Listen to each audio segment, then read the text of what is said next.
Thank you so much for watching Landumc Goes There.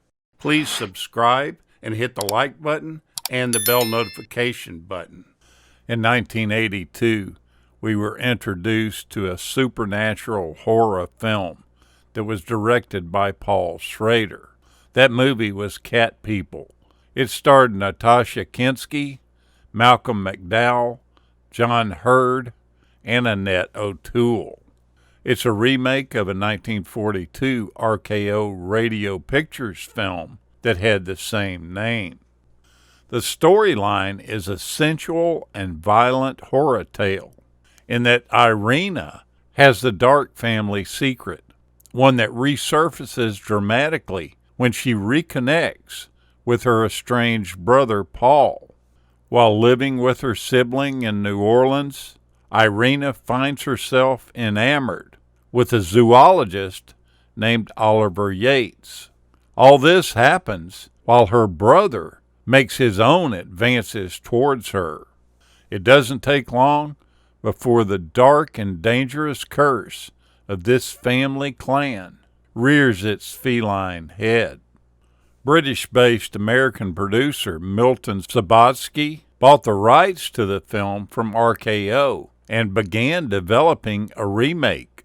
He eventually passed the project on to Universal Films. Originally, Roger Vadim was set to be the director of this remake. Alan Ormsby, the screenwriter for the remake, stated that the film went through 3 earlier scripts, 2 of which were written by Bob Clark.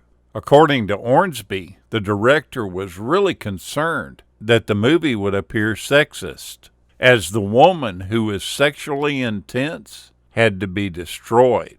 But the screenwriter changed this slightly in the remake to have the male character have the same problem. In the early 1980s, Universal Pictures hired director Paul Schrader to direct the remake. The remake was announced and began its shooting process in April of 1981. The director makes a paid homage to the stalking scene in the original movie, with a scene featuring Annette O'Toole's character jogging through a park as she appears to be stalked. And they also did the same thing with a remake of the swimming pool scene from the original movie. The screenwriter and the director studied the original scene from that 1942 film, taking note on how the shadows reflected against the pool. And after they watched those original sequences done back then, they knew that they couldn't do them any better than that. So they basically tried to copy them. The male lead, Malcolm McDowell, indicated that he was somewhat reluctant to make the movie at first because he recalled the original film as not being very good.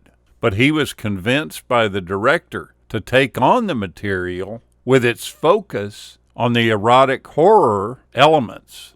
Paul Schrader, the director, said of this film that previously he had made movies about daydreams, and this was his very first film about nightmares, about what goes on when the lights go out, the unconscious world, which is inhabited by erotic fantasies. He said that when you're dealing with something this fantastic, you need a place where people would accept it. New Orleans, which is where the film is set, is one of those towns where you think almost anything can happen, and probably has. The species of big cats that are used in the film were black panthers. The term panther is a generic term for any large cat. Their distinctive black color being derived from a genetic recessive trait. The big cat section of the New Orleans Zoo depicted in the film was actually a set constructed on the Universal Studios backlot. Lynn Lowry, who played the hooker Ruthie, said she had to do her own stunt when she fell down the stairs, and because she was in her underwear, she couldn't wear any padding. She ended up doing the take 17 times until the director was satisfied. To make all this even worse and more complicated, the director told her that he wanted her bra to pop open when she hit the bottom of the stairs. She felt at the time that this was completely ridiculous, but she went along with it. When she was interviewed by a magazine years later, she stated that basically, I think that the director, Paul, wanted to get a shot of every woman's boobs that were in the movie. She felt it was him, but it could have been the studio that wanted it. But somebody wanted that. Every single female outside of Ruby Dee in the film had one of these shots exposing themselves. Nastassja Kinski, definitely the star of the film, was not happy with her performance at all, and she didn't like the way the end product turned out. She felt that the director relied too much on gore and skin, a fact that also bothered her mother. Kinski went on to explain that she melted into the director's thought of what was right, which made her feel trapped, ultimately concluding that the movie was a big disillusionment for her. I don't know, I think she actually makes this film. Her acting's good, her body's phenomenal to look at. And I remember when this came out, she was definitely the talk around the water cooler on Monday mornings. Now, Annette O'Toole, who plays the second female lead in the film, when she was asked to do her nude scenes for the project, stated that she didn't have a problem with that at all. She looked at it as part of the character.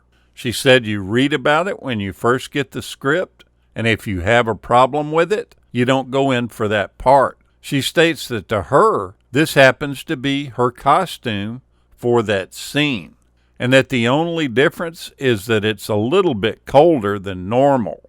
She also says that the crews that she's worked with while doing those type scenes, and she's done quite a few during her career, were always very cool about it. They would have her in a robe at the very beginning and at the end of the scene. And there were usually very few people on the set when the cameras rolled. But she did say your initial reaction when you drop that robe is, oh my God, what am I doing?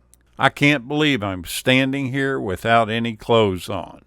I don't know what to think about this film. Parts of it I like, and then parts of it are too over the top for me. Some of the acting is really poor. Some of the acting is really good. I think it's definitely worth your watch, but I don't think it's going to knock your socks off. And one time is probably enough of seeing this movie. Thank you so much for watching, and we'll continue to chase the classics.